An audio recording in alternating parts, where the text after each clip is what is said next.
This is the data. It brings you closer to the action, closer to the adrenaline. It connects you with other fans, makes you feel part of the crowd. It reveals new perspectives, unlocks hidden insights wherever you are. This is the data. Data is a game changer.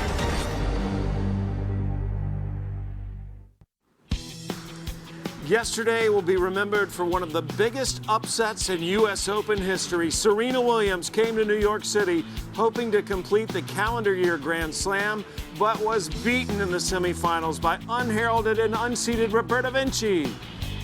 Vinci's opponent in today's final will be her fellow Italian Flavia Pennetta, who took out the number 2 seed Simona Halep.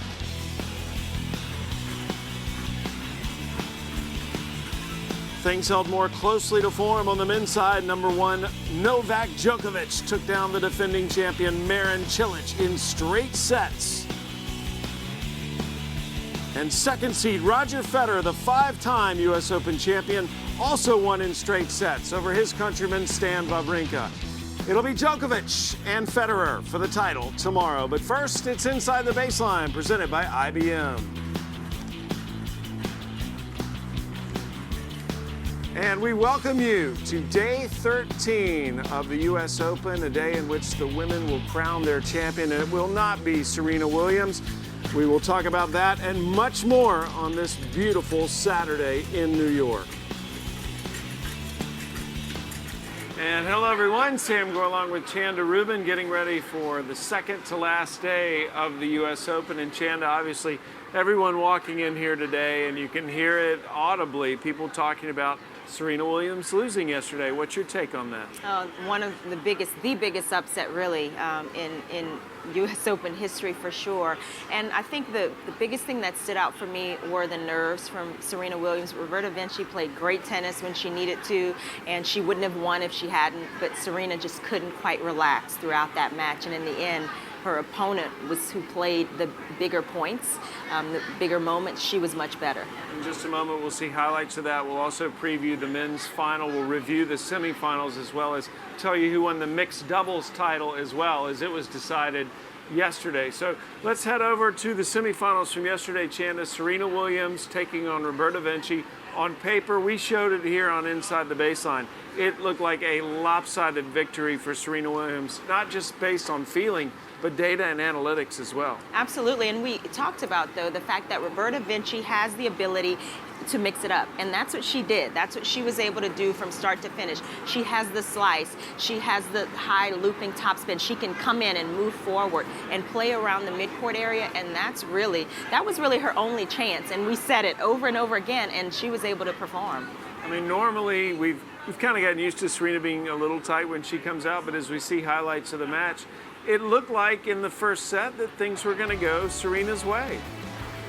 And Serena started out a little bit nervous, and we kind of expected that. She's admitted she gets nervous before these matches. There was a lot on the line, going for a place in history, an even bigger place than what she is already in. And she started nervous, lost that early break got down 2-1 Serena, but then she turned it around, and we saw the Serena we expected, and we thought she might run away with the match, but Roberta Vinci said, not today. She kept being aggressive, she kept fighting, and it was Vinci who believed in the teeth of that second set. We saw Serena there extremely angry and frustrated with herself, but Serena came right back at the beginning of the third set, got up 2-0, a break of serve, and then lost her serve again, and there Vinci, she is in the moment. She was getting the crowd going. She embraced everything that was at stake, and it was Serena who struggled with the nerves in the end, who struggled with some of the basic shots, and she held here, Serena, to force Vinci to serve it out at 5-4 with some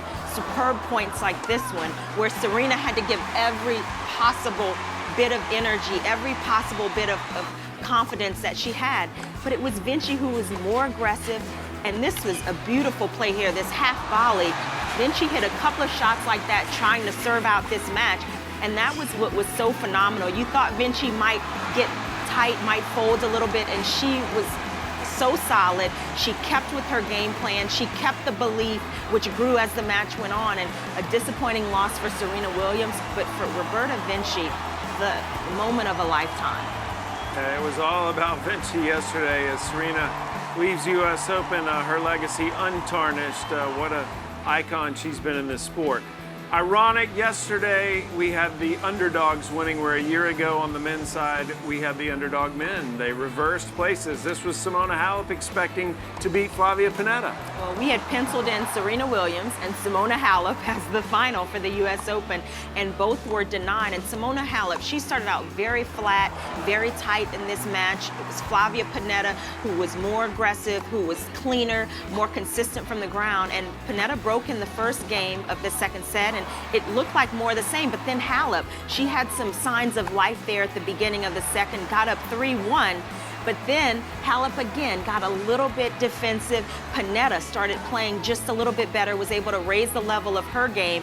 And all credit to Pennetta for, in the big moments of this match, taking it from Halep. And she comes through in fairly routine fashion. So Pennetta into her first U.S. Open final, taking out Halep, surprisingly easy in straight sets.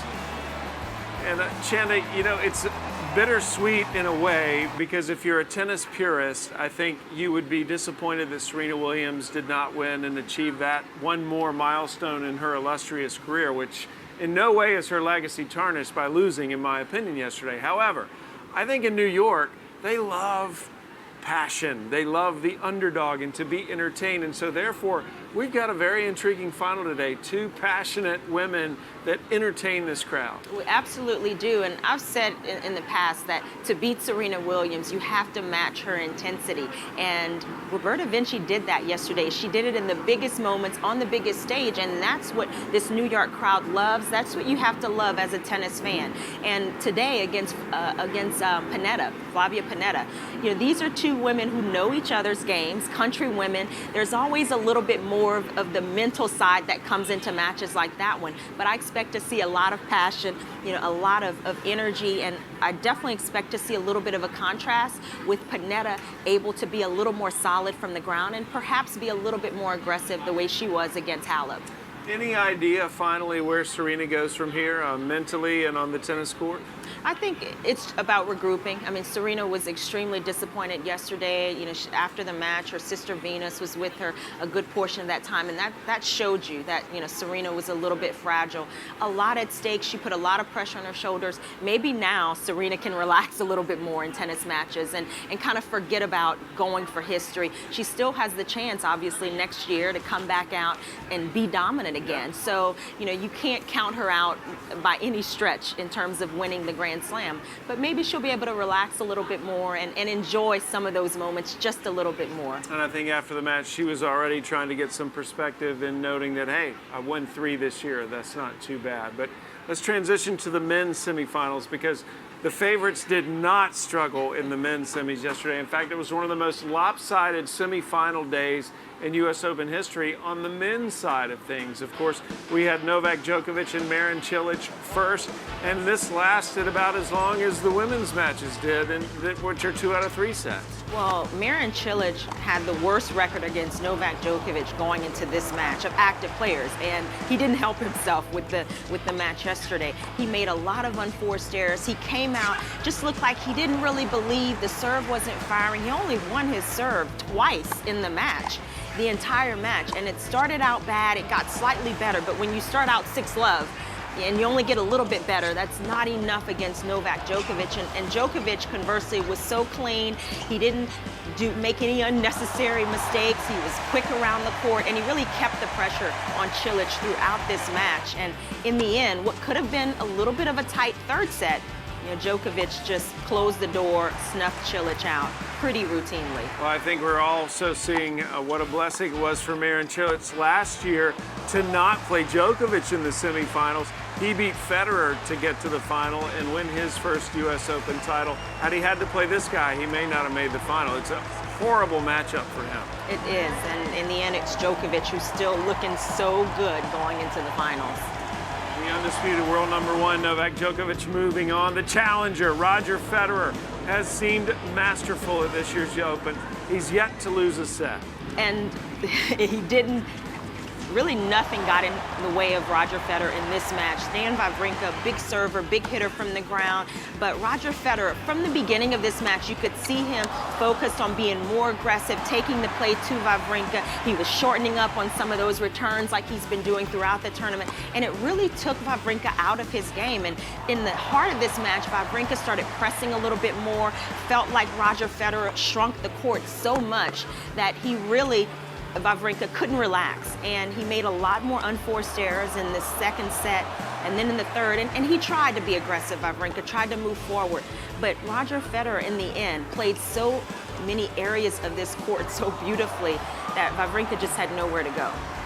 It was almost like our two semifinals were two exhibitions, as the favorites got to display so many beautiful shots and highlights as these two countrymen congratulating each other. Wawrinka said he was helpless. It was almost surreal, a pleasure to watch Federer play like that, even as an opponent.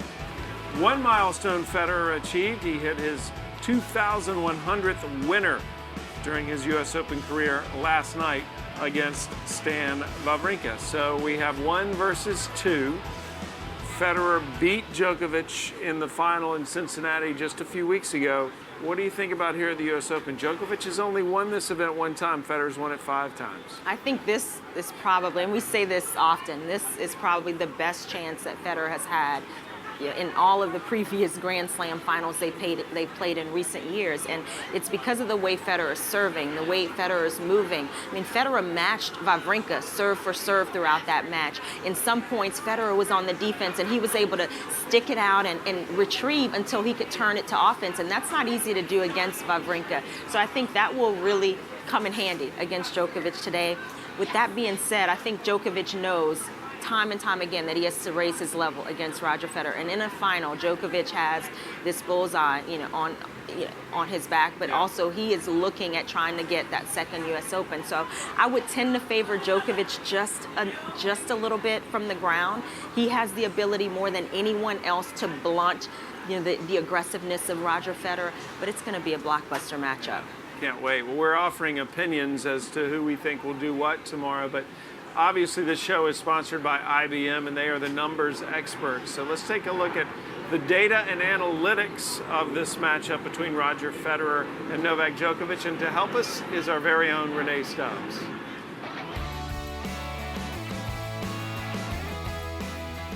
I'm here with Elizabeth O'Brien from IBM, and you guys have been tracking so many things, stats, but one of the things that's really interesting is about how much the players have run on the court this particular 2 weeks. Yeah, and so we've looked at the distance run, and there are disparities in the final players, how much they've run, but there are also disparities in how much time they've spent on court and how many sets they've played. So, we've been working on how to really look at those numbers and measure which ones are the most important to look at coming into the final. Novak Djokovic has run about 8 miles, which translates into about 40 feet average per point played. For Roger Federer, he's run just over 5 miles, or about 27 feet average per point played. Well, that's for one reason, that Roger Federer is an attacking player. He doesn't want to keep the points long. He's an all-court player. He's been moving in. He's been playing that crazy return of serve, of running into the net. He knows that it's very important to keep the time on court down. He's obviously a lot older than some of the players, so he's an attacking player. He wants to use all of his shots to shorten the points. And someone like Novak Djokovic, on the other hand, is just such a tremendous returner of the ball, a defender, probably the best defender we've ever seen in the game. So for Roger, keep the numbers low. For Novak, he may need to extend some of the points to really wear down someone like Roger Federer.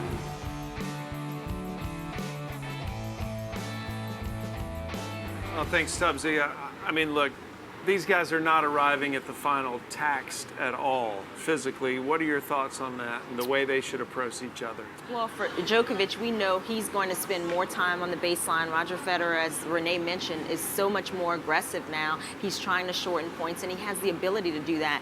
I think Djokovic is going to try to extend some of these rallies, and when Roger Federer pushes him, he's going to have to try to play for that second ball, not go for the outright winner. But certainly when you look at distance run, you look at their ability ability to stay within points. They both have that ability. Djokovic maybe is just a little bit better. Well, Federer's adopted this new aggressive style, and Djokovic did get to see it in Cincinnati. That was really the week he broke that out. So we'll see if Djokovic has figured out some adjustments he can make to counter that. Well, one thing that we did decide yesterday, Chanda, was the mixed doubles championship. And I was honored to be part of this watching. It was so much fun to see Leander Paes and Martina Hingis. Martina Hingis has won 3 majors since she was inducted into the International Tennis Hall of Fame. Paes will be a first ballot Hall of Famer. They took on Sam Querrey and Bethany Maddox-Sands of the U.S., who were appearing in their first final together. First set, it was all about the veterans, Paes and Hingis, trying to become the first team since 1969 to win 3 straight majors. Querrey and Maddox-Sands won the second, but in the end, the crafty veterans, Hingis and Paes. Paes in his early 40s, Hingis in her mid-30s, winning the U.S. Open title. And what a moment for those 2 legends of the sport. And what's so phenomenal is that Leander Paes and Martina Hingis, who's retired a couple of times, they just keep getting better. And you think about how old they are, which for tennis, it's old, not in life. But they continue to work on their fitness, they continue to push, they train, and they set their sights very high. Their expectations are very high, and that's why you see them still winning titles at this lofty age. So they achieved a milestone. They became the first team since 1969 to win 3 majors in one season. Mixed doubles is only played right now in the majors. So congratulations to Leander Paes and Martina Hingis. So let's get back, though, to the women's final. I want to see some more about our IBM Insights reaction to what we're going to see a little bit later between Vinci and Pennetta.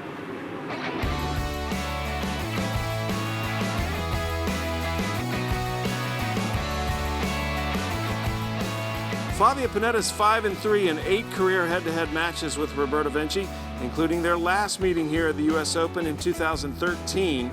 Pennetta has more attacking options than Vinci, where Vinci will look to attack with her forehand. They both have similar styles in that they prefer to play defensive rather than aggressive tennis. It'll be interesting to see which player tries to take charge. Pennetta is the bigger, more powerful of the 2, and she can be aggressive with either her forehand or her backhand. Vinci can attack with her backhand, but it will almost always be with a slice approach or drop shot. Both players are good at returning serve, especially second serve, so getting first serves in play will be key for both. Nerves will play a big part in this match, as it is the first career Grand Slam final for both players. There will be an Italian lifting the trophy today. The question is, will it be Pennetta or will it be Vinci?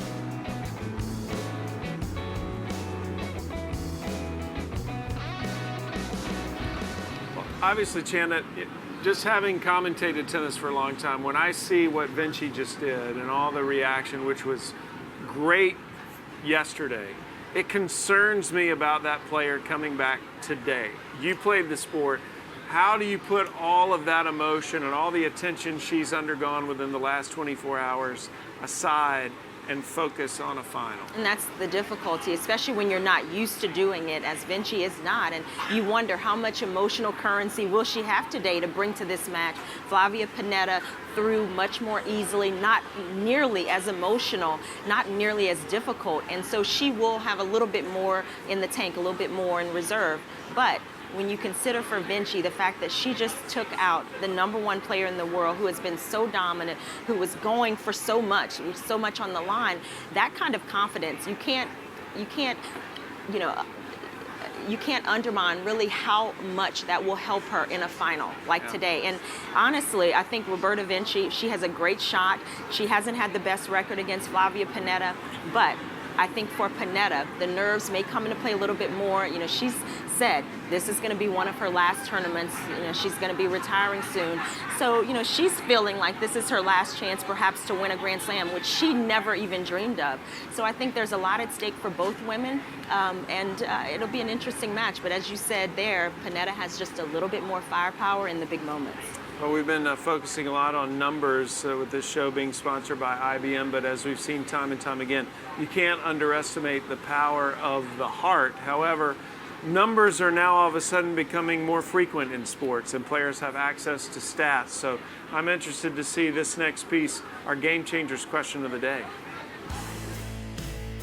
And here's our IBM Game Changers question of the day. What's the future of analytics in sports? The analytics in sports is extremely important, but at the same time, I think tennis is a very simple game played by very complicated people. At the end of the day, the person that's going to win the US Open, win the French Open, win Wimbledon, win the Australian is the person that puts the ball over the net and in the court. Real simple stuff. From a coaching point of view, analysis is absolutely fantastic. I mean, there's no question that you can really go and watch a match over and you can see where a player hits under pressure when they get a little nervous. Where does their go-to shot when the score is 30-40 and it's 4-all or something? I think you can tell that by analyzing match after match after match. Join our conversation and let us know what you think at #GameChangersIBM, and also weigh in on tomorrow's question, which is, how has social media changed sports?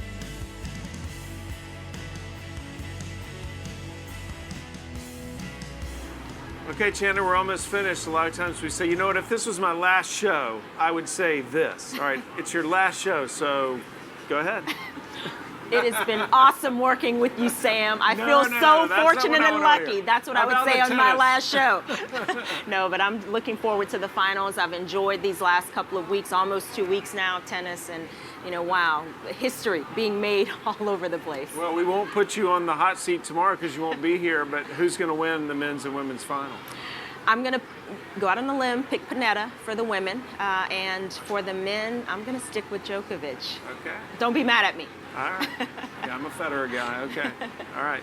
Well, that's a good point of view, Chanda, and thanks for your services these past couple of weeks. It's been a lot of fun. So we hope you will enjoy the women's final today. The men's doubles final is today as well. The women's doubles final tomorrow, as well as the men's singles final. For Chanda Rubin, I'm Sam Gore. Thanks for joining us, everyone.